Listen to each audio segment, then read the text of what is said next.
I got sunshine on a cloudy day. Yesterday, someone said you have weird intros. And when it's cold outside, I got the month of May. What could make me feel this way?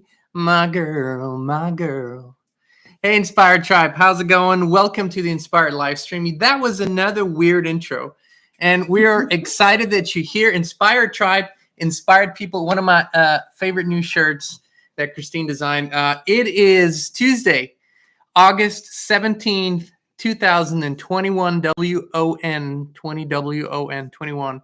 And we are healthy, we're wealthy, we're whole, we're free. That's the mantra of the Inspired Livestream. My name is Jean Nolan. This is Kristin Nolan, my wonderful, beautiful, amazing wife, the wise voice behind the camera. And we're excited for another live stream. I'm going to say this right now before I welcome you all, before I look into the live chat.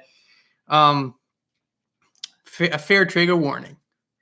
If you get easily triggered, stick around till the end of the live stream. Go through the motions, feel the triggered emotions, and we're going to bring this to a wonderful resolution. Today's topic is unwoke and politically incorrect, and on both of these things. So let me welcome you all before we dive into this whole beautiful story here. I see Candace is here today. Chai Fields is here. And Mick Lindsay Remigius. That is I was just going to say, it sounds like a Polish name, Remigius. Then Cecilia, welcome. Frank is here. Mick Lindsay Stardust. Steve is here. Rajing is here. Candace, I think I already said hello. Heather. Who else is here? Sarah, James, welcome everyone. Welcome to the Inspired live stream to this topic today. The Texan Patriot is here. Welcome.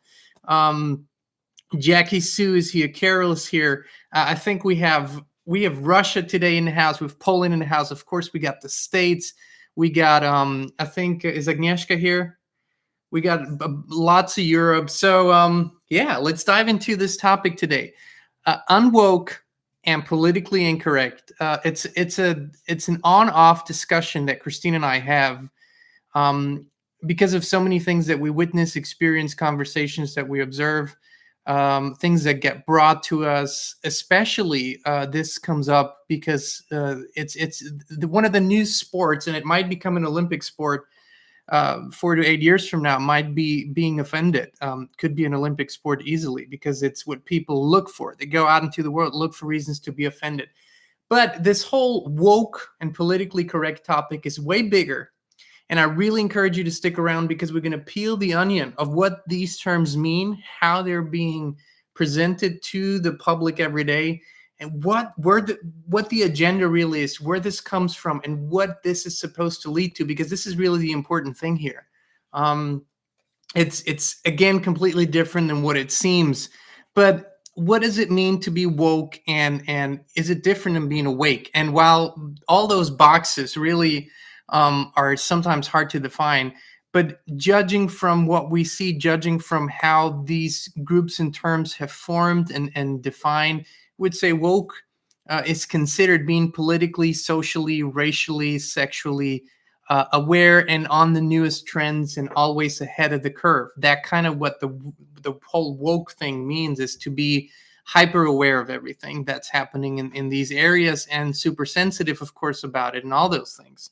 And then politically correct isn't very far off from that. It's just the older, maybe more conservative term, if you will. It just means that you are aware of the language that you use. And politically correct, really, politically correct is very in your face fake, because politically correct means I really wouldn't express it that way, but I'm saying it because it's the correct way to say it. I'd actually use another term. So politically correct is really completely fake, in your face fake, whereas woke oftentimes points to a belief system that's underneath, or people that actually believe those things. But what does that mean in the cultural context? It's really about reprogramming language, definition and meaning of language. But it goes far deeper. It goes into reprogramming minds, belief systems, and and future outlook. And generally speaking, we all have deprogramming and reprogramming to do in many ways. I mean, this is something that we talk about so often. This is kind of what all the awakening, spiritual, personal awakening and development is about, is realizing what are beliefs that don't serve me, don't serve us all, and what would be beliefs or what would be things that would serve us. So that in itself is not a bad thing. And seeing trends come up and seeing cultural trends come up or seeing changes come up isn't inherently a bad thing. It's not like everything that's new and everything that's different should be rejected and declined immediately. It's about going deeper and understanding what these things mean, where they come from, and what the intention is. Only then can we say, is this something we want to support or not? And so often, especially in today's world, we are surface virtue signaling. You know, we're adopting words and phrases so we appear to be very much with the pop culture, very much in tune with what's going on, and we appear to be kind and accepting, not understanding what the deeper rooting of these things are. And that's what this live stream is really about. So let's go into the areas where the woke and politically correct culture has really, it hasn't just pierced, but it's really taken over, and it's taken over all of the mainstream. And this is usually, for me, that's me personally, if something takes over the mainstream, knowing who and what has control over the mainstream media, mainstream movies, mainstream music, mainstream entertainment, mainstream politics, once I see that this is immersed into all these areas, alarm bells go off, because I know how the system works. So I go, if these people are all supporting this and encouraging this and promoting this, I have to look deeper at it, because it's usually not a good or beneficial thing to humanity. And one of the areas where the woke culture has really, and let me say this up front, the woke culture is taking advantage, or the initiators of this culture are taking advantage of various groups of people. They're doing this on the backs of various groups of people, really all groups of people, but at different times, different groups. And one of the things where this has really gone into is the family, and it's been a long time coming. It's been subtle in the beginning. It's been going on for over 100 years, but now it's really, really pushing and dividing families and pulling them apart, and it's become completely crazy. One of the things that I recently noticed is that more and more hospitals and healthcare providers are coming out with new guidelines as to what language should be used in hospitals and in patient care. And one of the things that we notice is that more and more terms like mother and father and woman and man are being replaced, and nurses and doctors are encouraged to use substitute terms. It's completely crazy. But in many hospitals now, the staff is not supposed to say mother, but just say parent. And if you approach the father, you don't say father, you say co-parent, or I have to read this because it's so stupid, or second biological parent. So you approach the father of a child and you say, are you the second biological parent of this being? Probably child is also incorrect. And this, I'm not making this up. This is not a joke. This is actually happening. And this is happening so to this, in the reasoning here is so to not hurt the feeling of transgender parents or people who don't identify with any gender or gender fluid or any of those things. So you don't offend these people. You don't call a father and a mother a mother. Complete insanity. A complete, and it comes from a completely wrong belief about what offensive is or what being offended means. But it goes further. You're also apparently in these hospitals, the staff is not supposed to say breastfeeding or breast milk. Rather, it's chest feeding or human milk and chest milk. Because, there's a strong potential that I'm going to take off my shirt and chest feed a baby, which is biologically, of course, impossible. But we're, again, catering to a very, very twisted psychological warfare agenda here. And I just want to say these things are not made up. This is actually happening, and these things are being implemented. And to understand, and we're going to go into the whys. There's a bigger picture here. There's a why, and it has nothing to do with being more kind, more respectful, or accepting of any group of people. It has nothing to do with it. These groups are just being used for this, okay? Then we have, we all have an understanding and an awareness of what it means to be racist or what it means to be prejudiced. And I want to say one thing up front. I pick my friends by character, by who they are, by how they express themselves, by how loving or caring they are, and how much we have in common, or how much I'm enjoying a conversation. All of those things, but definitely not by race, ethnicity, religion, color of skin, sexuality. None of those things are a factor when it comes to picking friends. So that's off the table, right? But when we go into today's definition of racism, is again completely insane. And what it does, more than anything, it divides people into even smaller fractions. It puts us all into even smaller boxes, and the whole game is called divide and conquer. So I'm going to read to you a few words, and again, bear with me. We're going to peel this onion, but we got to understand what this is. I'm going to read to you a few terms and words that, according to, and this is not insignificant, according to a Harvard fellow, and probably fellow now will be a racist word, but Ibrahim Kendi, he's a professor and fellow at Harvard. And why this is important is because people like Ibrahim Kendi get to be very influential advisors to very influential policymakers, politicians, and whatnot. So just to understand this better, according to Ibrahim, these phrases, if you use them, you are a racist. You can't even help it. You are. Oriental. It doesn't now refer to a region anymore, namely the Orient, which is a quite clearly defined region. It's most of Asia, if you will. Oriental is a racist expression. However, European isn't, just so you know. Personal responsibility is a racist expression because you could not possibly be responsible for your actions and for your circumstances in life. Using that means that you are a racist. Long time no see is a racist expression. Then handout is a racist expression. Legal vote. Big government, all racist expressions. Socialism, radical left, deadbeat dad, elites, anti-American, open borders, and anti-police, just to name a few.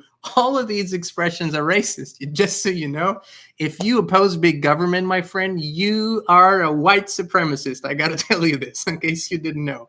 But only you. If a person from another background uses these words, it might be different. I'm as you can see, I'm exaggerating, being a little sarcastic with this because it gives me a chuckle if I hear and read these things. That's how stupid this is. And it's, according to Ibrahim, it's also very likely that most, especially and especially in this relation, white people who adopt a black baby, a colored baby, are also usually racist. So just so we understand these things, this is a Harvard professor, and why does it matter? I don't give a shit what Ibrahim says. I don't give a shit what most people say, because it's a pretty crazy world if you go out and listen to that. It matters because these professors teach at Harvard. It's an Ivy League university. It's a not just very influential policymaking university. It educates young minds. And now we get into the bigger picture of this. The bigger picture is here not to create a more loving, kind environment, because it has created the opposite of it. Ever since the woke culture has become so dominant in the mainstream, it has created more division. It has created more conflict. It hasn't brought people together whatsoever. We are now again we're talking about such idiotic things, and it does two things. It reprograms the young minds completely, And it does another thing. It keeps us distracted. It keeps us looking for these, completely idiotic, insignificant things that we fill our minds with, rather than focus on really important things and changes we need to make. But there is a bigger picture. One of the big picture of this, especially when it comes to sexuality and wokeness, is that a big agenda, a big, one of the biggest agendas out there, of them all, is a depopulation agenda. So to depopulate the planet, bring it down to a much smaller number. And then is the artificial intelligence, or the takeover of artificial intelligence, and to create transhumanism. And this is where this whole woke sexuality culture comes in. There's a reason why 3-year-old children in kindergarten are being educated about all these things, and they're being graphically educated about sexuality, about different forms of how to pleasure themselves, of how to do all these things. It is a programming thing. And the programming, what these people want to do is actually move away from humanity, from humanness, and pull people away from being biological real humans, procreating like humans do, man and woman coming together. That's the only way, biologically speaking, how new life can be created in a natural way. It's the only way. There is no other way. Everything else is artificial. Everything else is not natural. Let's just get this straight. A man and a woman coming together is the only natural way to create new life. And so if you want a post-human society, then you need to indoctrinate young and younger minds and make them believe that this is not true, and this is not real, and this is not authentic. Because when we move from the idea that that's not the natural way of creating life, we move to all the alternatives that are out there today. And then we move from a mother is not a mother, it's just a parent. And a parent doesn't have to be biologically connected, or it doesn't have to be connected to you at all. It could become the government, or the state could be a parent, or a computer could be a parent as well. As crazy as this sounds, this is the vision. This is not something I'm making up. This is something that has been put out in many, many documents, visions, movies, books. This is what the idea is, to go into a post-human society where humans are created like in the Matrix, in artificial pods, and grown, where love, true creation, man and women coming together has nothing to do with it anymore. And so you cannot go from where we were just 10, 15 years ago to that scenario. There has to be a reprogramming, and that's what's happening. So when it comes to sexuality, when it comes to gender, when it comes to these topics, this is being done on the backs of people that have been legitimately, very legitimately, and justifiably putting a lot of energy and time and effort into being accepted, or having the same rights, or having the same value in society as anyone else, which is a justifiable, a just and true and honest cause. But this is now being done on the backs of these people that are used to further this agenda, not knowing for the most part that that's happening. This is and it's not one group. If we're talking about groups, I think the most stupid thing is to have to tick a race box on any form, or have to tick a race box when you apply for a loan, or have to tick a race box when you go and do anything that includes any kind of form or anything official. Completely idiotic. That's the first box that we get put in, right? But what is happening here is that on the backs of all of us, because now every group is targeted.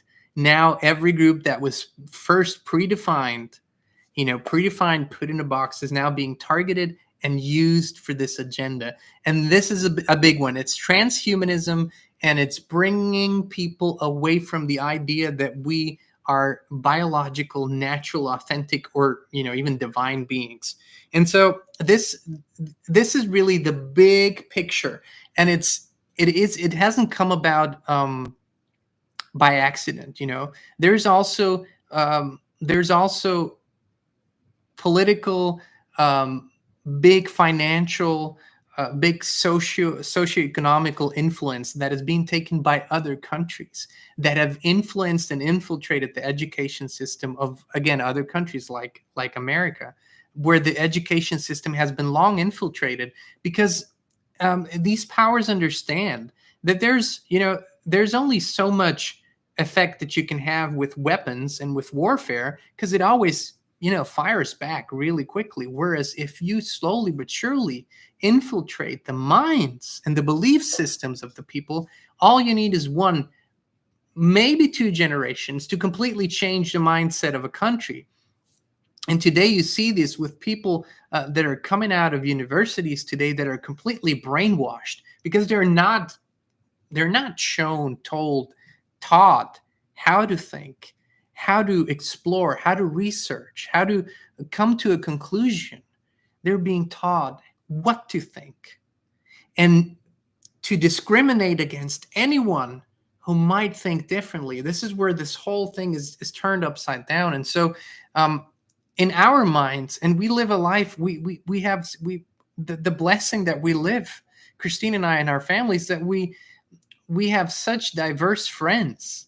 We're moving through so many worlds and cultures and get to experience so many different things and learn and expand our minds. It's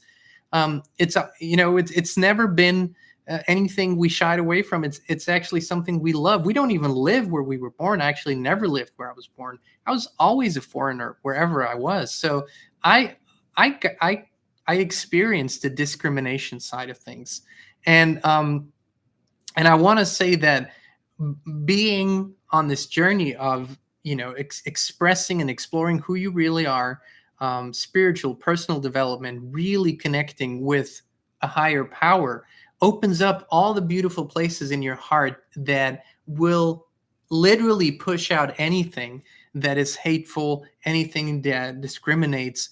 So we don't carry those things in our hearts, but we also don't participate in fake culture, fake acceptance, fake um, peace, fake love, fake harmony. These things are fake. They are not authentic. And fake peace still isn't peace. Fake harmony isn't harmony. Fake kindness is not kindness. And that's why we are exploring this in the first place, is because it puts people on the wrong path. And if you look at the compass and look for north, and if that compass is 1 degree off, as you begin to walk, you're still walking in the general direction of where you want to go. But the further you walk on that path, the bigger the gap between where you actually want to go and where you are going is. That's what happens is when the compass is off just 1 degree, you're still going to end up hundreds, if not thousands of miles away from where you're actually going. And this is why we have to be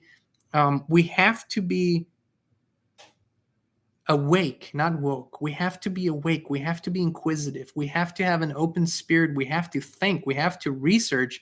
We have to apply our common sense often, and we have to feel our way through these things. It's a trap. It's an agenda, and I will tell you that it has taken over a big chunk of the economy of the corporate America, or corporate world, if you will, of politics. It's a virtue signaling club now. And most of these people don't really think that way, believe that way. I can tell you this from many conversations behind closed doors. Most of these people don't even think that way. But the pressure is enormous. The pressure is enormous. I'll tell you this, and this comes from this comes from many, many conversations behind doors, is that last year during the election season and during all the riots that were going on, especially here in the United States, some very bad things were happening.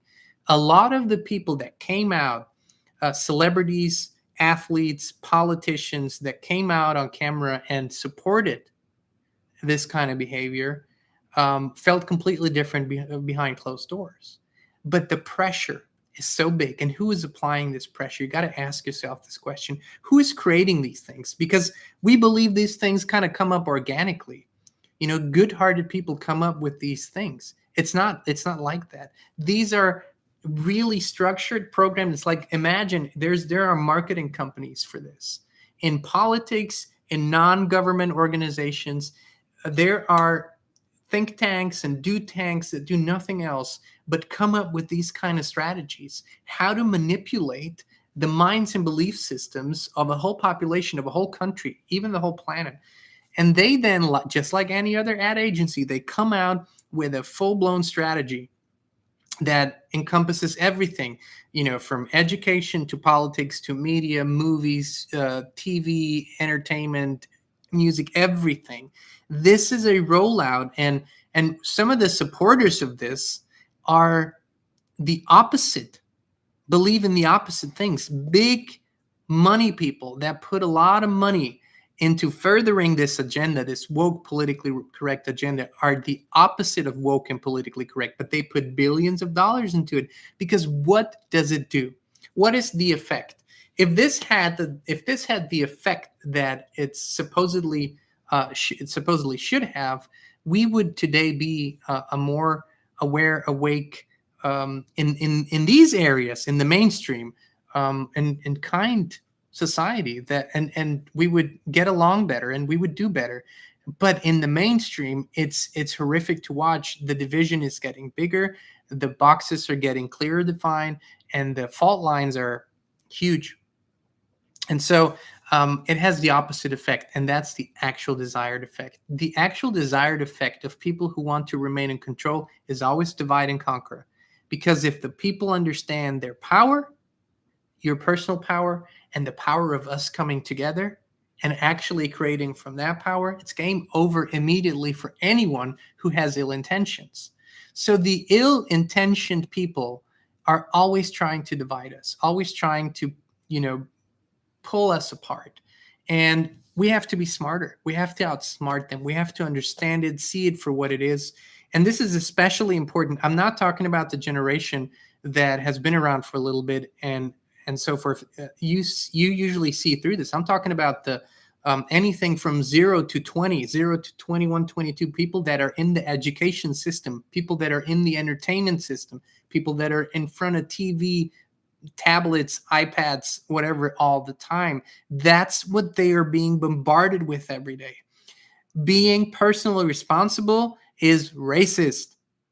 You need to understand this. This is the message that's coming through. If you, by age 3, don't know all tricks from bondage to all kinds of sexual expressions, you are ignorant. And you are, as a parent, a child abuser if you don't teach your children about explicit sexual acts. And on the opposite, if you teach them about a love between a man and woman and natural creation, you are an extremist, religious extremist. You have to see there's a theme here. And the group of people that wants this theme to be active and stronger is very tiny. It's very tiny. They fit in a room. The group of people who do not agree with this is the vast majority. The vast majority. And it is not it doesn't mean you get to be ignorant. It doesn't mean we don't get to question ourselves, question our ways, question our habits. That's what we're talking about every day. But don't jump on the train that leads into the abyss. That's stupid. We have to be more careful than that. And so we are proudly unwoke and proudly politically incorrect, and we're never going to jump on that train. But we will continue to express love and kindness and unity and freedom, individual expression, individual responsibility. You are the creator of your life. We co-create on this planet together. We co-create with the great creator. There's a big plan, but we are inherently responsible for what we do and what we see. What we reap is what we sow. Sow is what we reap. What we sow is what we reap. And so I hope when I said, if you get triggered easily, I hope that you stuck around. I hope that we were able to peel the onion just a little bit. We don't get to do the whole picture in 30 minutes. Well, maybe we get to present the idea, and it encourages you to go deeper. And I want to say that having looked from the outside in for so many years now, I want to say at least 15 to 20 years looking from the outside into this. And when I say outside, it's a more natural field. It's being more in touch with natural information, more in touch with the creator. And so you get to see the picture more for what it is. And it's absolutely hideous. It's idiotic. But when you're in it, when you're bombarded with it every day, you don't get to see that. So step outside, and know that a lot of these things that are happening, especially, and that's where my heart's at, especially with families, children.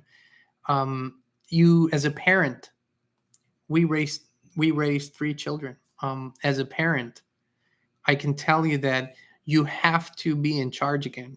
Not the phone, not the tablet, not the TV, not the teacher, especially not the teacher. You have to be in charge again. And for you to be in charge, you have to be in a good place. I mean, this is what it's been our journey as parents. We were first and foremost constantly trying to better ourselves, to be better as parents, and to be better as people who guide our children. And they need guidance. My God, they need guidance today, real, authentic guidance.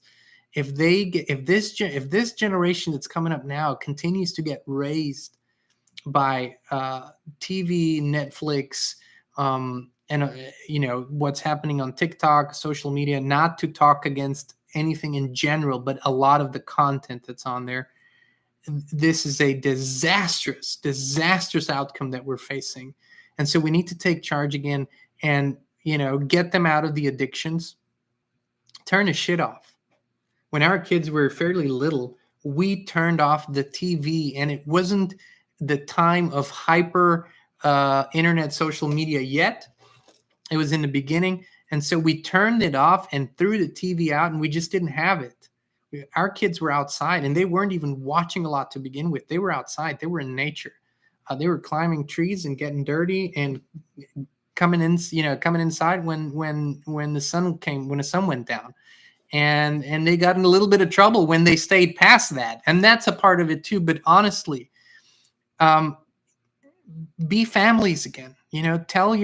Show your children that there's a more natural way of living together, and that being accepting, loving, kind, unprejudiced has nothing to do with being woke, has nothing to do with jumping on this agenda. And look and try to tell them, show them what their role models today are, who they are, how broken they are, how depressed they are, how drug addicted they are, how I feel sad for them, but that's what most of these role models are today. So we have to be role models again for this generation and for the generations to come. And the mind is shaped every day in every way, especially from age 0 to age 7, 8, formative years. I mean, I want to say, for the longest time, we've just underestimated the power of these messages, of the messaging, the media, and what's happening, and critical thinking, connection to the creator, connection to the parents, that is highly important. Being mothers and fathers fully, not as a side job, fully. So, from the unwoke and politically incorrect, inspired parents here, we thank you for being with us today. We put, as always, the link in the top of the live chat here where you can find all things inspired. The questions that we get asked the most: how do I connect with other tribesters? That's the best place, is the Telegram Inspired chat for the Inspired Tribe chat. There's a specific link for that in the link tree that I put up there, pinned in the comments. That's the Inspired Tribe chat on Telegram, We also have the official Inspired page on Telegram, but the chat is really where the conversations are at, sharing stuff and all of that. And then the second question we've been asked is there still space in the Yada retreat, and how do I sign up? And how's the Housing and all of that. housing? So, okay, I'm going to, for those of you who are interested in coming to Florida from September 30th to October 3rd, to our Yada retreat, a wonderful, beautiful retreat that we're going to have in Cape San Blas, Florida. It's easy to sign up. The link is going to be, again, in the link tree, on top of that link tree. And the fee for the Yada retreat is $490. That's for the 3.5 days that we're going to be together. And then lodging and meals are excluded from that, not included in that. There are vacation rentals on Cape San Blas, and there are hotels in Port St. Joe, Florida, which is about a 20-minute drive from the Cape. So those are the choices. There are a few RV parks in that area. That's a possibility too. You just got to look it up. It's Cape San Blas, Florida, or Port St. Joe, Florida. And there are a few spots left. The group is almost full, but we got a few seats left, and we would love to have you. It's going to be beautiful, wonderful. We're going to be, weather permitting, on the beach a lot, outside, early mornings, amazing things that we're going to do together. So, yeah, that was the second most asked question. Other than that, we'll see you again on Thursday. Inspired People, Inspired Tribe, 2 p.m. Central, right here. Thank you for being with us. Thank you for being on a journey. If you have comments or questions, let us know. If you want us to talk about a specific topic in the future, there's kind of a wish list, and we walk with it. So just let us know, and it might become a future live stream. All right, tribe, we love you, and we'll see you again on Thursday, 2 p.m. Central, right here on the Inspired channel.